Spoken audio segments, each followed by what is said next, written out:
नमस्कार मित्रों, राधे राधे। आप सभी का हमारे चैनल पर बहुत बहुत स्वागत है। प्रिय मित्रों, कभी एक पल के लिए ठहर कर अपने आप से ये प्रश्न पूछो कि जो तुम अपने बारे में सोचते हो, क्या वो सच में तुम हो, या फिर वो केवल एक कहानी है जो इस संसार ने तुम्हें सुना दी है। क्योंकि बचपन से ही तुम्हें ये बताया गया कि तुम ये शरीर हो, ये नाम हो, ये पहचान हो, ये परिवार हो, ये समाज हो, और धीरे धीरे तुमने उन सब बातों को सच मान लिया।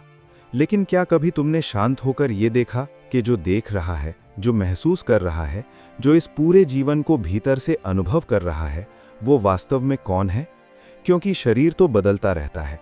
बचपन का शरीर अलग था, जवानी का अलग है, बुढ़ापे में अलग होगा। फिर भी भीतर जो मैं है वो वैसा ही महसूस होता है, वही जागरूकता, वही साक्षी, वही अनुभव करने वाला। और यही प्रश्न हजारों वर्ष पहले मिथिला के महान राजा जनक के मन में भी उठा था, जब उनके पास आए थे एक अद्भुत ऋषि, जिनका शरीर 8 स्थानों से टेढ़ा था, लेकिन जिनकी चेतना आकाश से भी विशाल थी, जिनका नाम था अष्टावक्र। और उस दिन राजसभा में केवल 2 व्यक्तियों का संवाद नहीं हुआ था, बल्कि आत्मा और अज्ञान के बीच एक ऐसी बात हुई थी जिसने संसार के सबसे गहरे आध्यात्मिक ग्रंथों में से एक को जन्म दिया।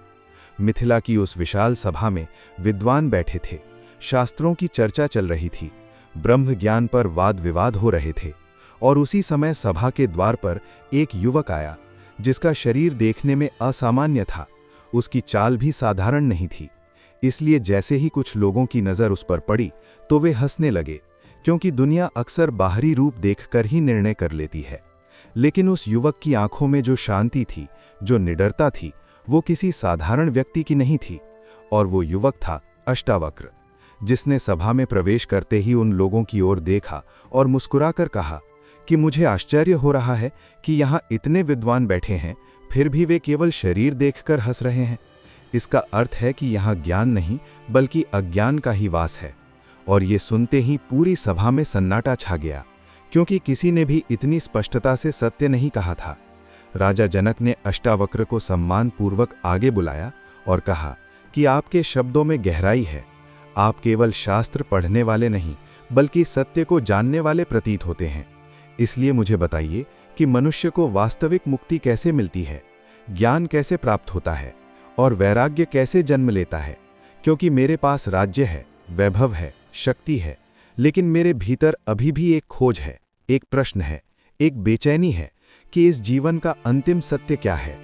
अष्टावक्र ने राजा जनक की ओर देखा और शांत स्वर में कहा कि यदि वास्तव में मुक्ति चाहते हो तो सबसे पहले ये जानो कि तुम शरीर नहीं हो। क्योंकि जब तक मनुष्य स्वयं को शरीर मानता है, तब तक वो जन्म और मृत्यु के भय से बंधा रहता है, सुख और दुख के झूले में झूलता रहता है और संसार की घटनाओं से प्रभावित होता रहता है। लेकिन जिस क्षण उसे ये अनुभव हो जाता है कि वो शरीर नहीं बल्कि शुद्ध चेतना है, उसी क्षण उसका बंधन समाप्त होने लगता है। राजा जनक ने गहरी जिज्ञासा से पूछा कि यदि मैं शरीर नहीं हूं तो फिर मैं कौन हूं? क्योंकि मैं अपने आप को इसी शरीर के माध्यम से अनुभव करता हूं, मेरी इंद्रियां इसी से काम करती हैं, मेरी पहचान भी इसी से जुड़ी है, तो फिर ये कैसे समझूं कि मैं इससे अलग हूं? अष्टावक्र ने कहा कि जिस प्रकार आकाश बादलों से ढका हुआ दिखाई देता है, लेकिन वास्तव में बादल आकाश को छू भी नहीं सकते, उसी प्रकार ये शरीर, मन, विचार और भावनाएं केवल तुम्हारे ऊपर से गुजरने वाली घटनाएं हैं। तुम स्वयं वो शुद्ध साक्षी हो जो सब कुछ देखता है, लेकिन किसी से बंधता नहीं। उन्होंने आगे कहा कि जब तुम कहते हो मेरा शरीर, मेरा मन, मेरे विचार, तो ध्यान दो कि जो मेरा कह रहा है वो स्वयं इन सब से अलग है, क्योंकि मालिक और वस्तु कभी एक नहीं हो सकते। इसलिए जो ये कह रहा है कि ये शरीर मेरा है, वही वास्तविक मैं है और वही आत्मा है। राजा जनक कुछ क्षणों तक मौन रहे, जैसे उनके भीतर कोई नई खिड़की खुल रही हो। और फिर उन्होंने कहा कि यदि ये सत्य है कि मैं आत्मा हूँ और शरीर नहीं हूँ, तो फिर ये संसार मुझे इतना वास्तविक क्यों लगता है? सुख दुख इतने गहरे क्यों महसूस होते हैं? अष्टावक्र ने मुस्कुराकर कहा कि ये सब मन का खेल है, क्योंकि मन ही वो दर्पण है जिसमें संसार का प्रतिबिंब बनता है। और जब मन अशांत होता है तो संसार भी अशांत दिखाई देता है। जब मन इच्छाओं से भरा होता है तो संसार आकर्षक लगता है, और जब मन शांत हो जाता है तो वही संसार एक स्वप्न की तरह दिखाई देने लगता है। उन्होंने कहा कि जिस प्रकार कोई व्यक्ति स्वप्न में अनेक घटनाएं देखता है, डरता है, भागता है, रोता है, हंसता है, लेकिन जैसे ही उसकी आंख खुलती है वो समझ जाता है कि वो सब केवल स्वप्न था। उसी प्रकार जब आत्मज्ञान का प्रकाश भीतर प्रकट होता है तो ये संसार भी एक खेल की तरह दिखाई देने लगता है। राजा जनक की आंखों में अब गहरी गंभीरता थी, क्योंकि वे केवल सुन नहीं रहे थे बल्कि भीतर अनुभव करने लगे थे कि शायद वे सच में उस चेतना के साक्षी हैं जो इस पूरे जीवन को देख रही है। अष्टावक्र ने आगे कहा कि मनुष्य की सबसे बड़ी भूल ये है कि वो स्वयं को सीमित मान लेता है, जबकि उसकी वास्तविक प्रकृति अनंत है। जैसे समुद्र में उठने वाली लहर यदि स्वयं को केवल लहर मान ले तो उसे डर रहेगा कि कहीं मैं टूट न जाऊं, कहीं समाप्त न हो जाऊं। लेकिन यदि वही लहर समझ जाए कि मैं वास्तव में समुद्र ही हूं, तो उसका भय समाप्त हो जाएगा। और उसी प्रकार तुम भी इस शरीर की लहर नहीं हो बल्कि चेतना के अनंत सागर हो। राजा जनक ने उस वाक्य को जैसे अपने भीतर उतरते हुए महसूस किया, क्योंकि पहली बार किसी ने इतनी स्पष्टता से कहा था कि मनुष्य की असली पहचान शरीर नहीं बल्कि आत्मा है। अष्टावक्र ने कहा कि जिस दिन यह अनुभव हो जाता है कि तुम केवल साक्षी हो, उसी दिन संसार का भार हल्का हो जाता है, क्योंकि तब घटनाएं आती हैं और चली जाती हैं, लेकिन भीतर की शांति बनी रहती है। उन्होंने कहा कि जैसे आकाश में पक्षी उड़ते हैं, बादल आते जाते हैं, लेकिन आकाश उनसे प्रभावित नहीं होता, वैसे ही आत्मा भी शरीर और मन की गतिविधियों से प्रभावित नहीं होती। राजा जनक अब पूरी तरह ध्यान में डूबे हुए सुन रहे थे, क्योंकि उन्हें महसूस होने लगा था कि ये ज्ञान केवल शब्द नहीं है बल्कि जीवन को देखने का एक बिल्कुल नया दृष्टिकोण है। और अष्टावक्र ने शांत स्वर में कहा कि यदि वास्तव में मुक्त होना चाहते हो तो बस इतना समझ लो कि तुम न शरीर हो, न मन हो, न विचार हो, न स्मृतियां हो। तुम केवल वो शुद्ध चेतना हो जो इन सब का साक्षी है। और जैसे ही ये अनुभव स्थिर हो जाता है, उसी क्षण मनुष्य भीतर से स्वतंत्र हो जाता है। राजा जनक अब शांत बैठे थे, लेकिन उनके भीतर जैसे एक गहरी हलचल चल रही थी, क्योंकि जो शब्द अभी अभी उन्होंने सुने थे वे केवल ज्ञान की बातें नहीं थीं, बल्कि उनकी पूरी जीवन दृष्टि को बदल देने वाली बातें थीं। और कुछ क्षण मौन रहने के बाद उन्होंने अष्टावक्र से कहा कि आपके शब्द मेरे हृदय को छू रहे हैं, लेकिन मेरे भीतर अभी भी एक प्रश्न है, क्योंकि मैं इस शरीर को अनुभव करता हूँ, इसकी पीड़ा महसूस करता हूँ, इसकी थकान जानता हूँ, इसके सुख भी अनुभव करता हूँ। तो फिर ये कैसे संभव है कि मैं शरीर नहीं हूँ, क्योंकि अनुभव तो शरीर के माध्यम से ही होता है।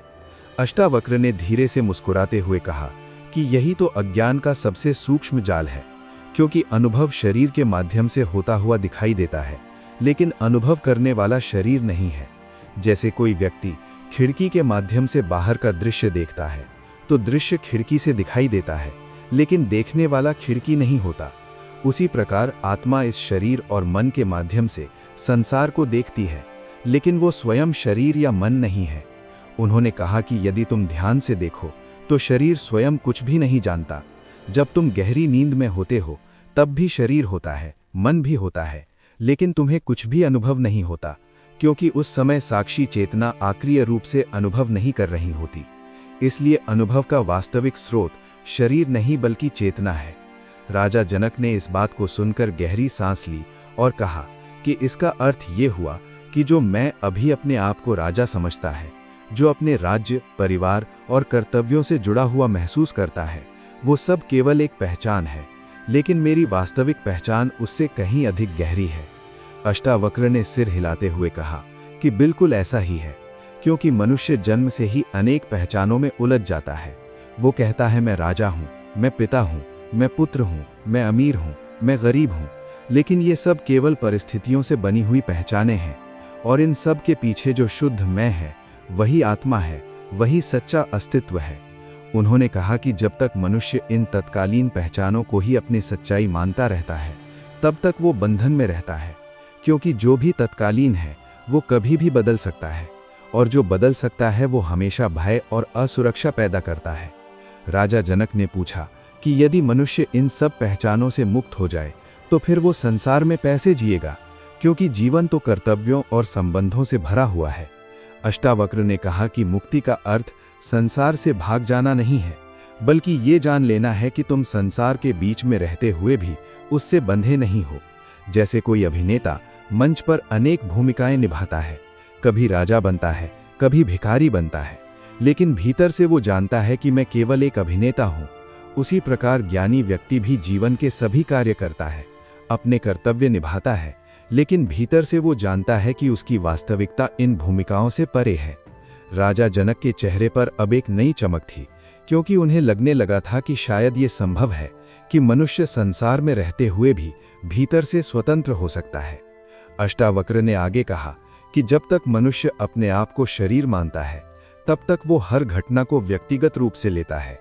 कोई उसकी प्रशंसा करे तो वो प्रसन्न हो जाता है, कोई आलोचना करे तो वो दुखी हो जाता है, कोई वस्तु मिल जाए तो वो खुश हो जाता है, कोई छिन जाए तो वो दुखी हो जाता है। लेकिन जब उसे ये अनुभव हो जाता है कि वो केवल साक्षी चेतना है, तब वो जीवन को एक खेल की तरह देखने लगता है। उन्होंने कहा कि साक्षी बनना ही मुक्ति का द्वार है, क्योंकि साक्षी वो होता है जो सब कुछ देखता है, लेकिन किसी से चिपकता नहीं। उन्होंने एक उदाहरण देते हुए कहा कि यदि तुम नदी के किनारे खड़े होकर बहते हुए पानी को देखते हो, तो तुम पानी के साथ बहते नहीं, तुम केवल उसे देखते हो। उसी प्रकार ज्ञानी व्यक्ति अपने विचारों, भावनाओं और अनुभवों को बहती हुई नदी की तरह देखता है, लेकिन उनसे जुड़ता नहीं। राजा जनक अब पूरी तरह इस संवाद में डूब चुके थे और उन्होंने कहा कि यदि ये सत्य है कि मैं साक्षी हूं, तो फिर दुख और भय का क्या होगा, क्योंकि ये भावनाएं तो बहुत वास्तविक लगती हैं। अष्टावक्र ने शांत स्वर में कहा कि दुख और भय तभी तक वास्तविक लगते हैं जब तक मनुष्य स्वयं को सीमित मानता है, क्योंकि सीमित चीजों को हमेशा खतरा रहता है, लेकिन जो अनंत है उसे किसी चीज से खतरा नहीं होता। उन्होंने कहा कि कल्पना करो कि समुद्र में उठी हुई एक छोटी लहर स्वयं को केवल लहर मानती है, तो उसे डर रहेगा कि कहीं मैं टूट न जाऊं, कहीं समाप्त न हो जाऊं। लेकिन यदि वही लहर समझ जाए कि मैं वास्तव में समुद्र ही हूं, तो उसका भय तुरंत समाप्त हो जाएगा। राजा जनक ने कहा कि इसका अर्थ यह हुआ कि मनुष्य का सारा भय उसकी गलत पहचान से पैदा होता है। अष्टावक्र ने कहा कि बिल्कुल ऐसा ही है, क्योंकि जब तक मनुष्य अपने आप को शरीर और मन के साथ जोड़कर देखता है, तब तक वो सीमित महसूस करता है, और सीमितता ही भय का कारण है। उन्होंने आगे कहा कि आत्मज्ञान का अर्थ केवल ये समझ लेना नहीं है कि मैं आत्मा हूं, बल्कि इस अनुभव में स्थिर हो जाना है, क्योंकि जब ये अनुभव स्थिर हो जाता है, तब मनुष्य के भीतर एक ऐसी शांति प्रकट होती है जिसे कोई परिस्थिति हिला नहीं सकती। राजा जनक अब जैसे भीतर ही भीतर इस सत्य को महसूस करने लगे थे, क्योंकि उन्हें लग रहा था कि उनके जीवन की सारी उलझनें शायद इसी एक गलत पहचान से पैदा हुई थीं। अष्टावक्र ने कहा कि मनुष्य अपने विचारों से भी बंध जाता है, क्योंकि वो हर विचार को सच मान लेता है। लेकिन यदि वो एक कदम पीछे हटकर अपने विचारों को देखने लगे, तो उसे समझ आएगा कि विचार आते हैं और चले जाते हैं, लेकिन देखने वाला वही रहता है। उन्होंने कहा कि वही देखने वाला, वही साक्षी, वही आत्मा है। राजा जनक ने गहरी श्रद्धा से अष्टावक्र की ओर देखा और कहा कि आपके शब्द मेरे भीतर एक नई जागरूकता जगा रहे हैं, जैसे किसी ने अंधेरे कमरे में दीपक जला दिया हो। अष्टावक्र ने शांत स्वर में कहा कि दीपक हमेशा से जल रहा था, केवल तुम्हारा ध्यान बाहर की ओर था, इसलिए तुम्हें उसका प्रकाश दिखाई नहीं दे रहा था। उन्होंने कहा कि आत्मा को प्राप्त करना कोई नई चीज प्राप्त करना नहीं है, बल्कि उस सत्य को पहचानना है जो हमेशा से तुम्हारे भीतर मौजूद है। और जब मनुष्य उस सत्य को पहचान लेता है, तब उसे समझ आता है कि वो कभी बंधा हुआ था ही नहीं, वो हमेशा से स्वतंत्र था।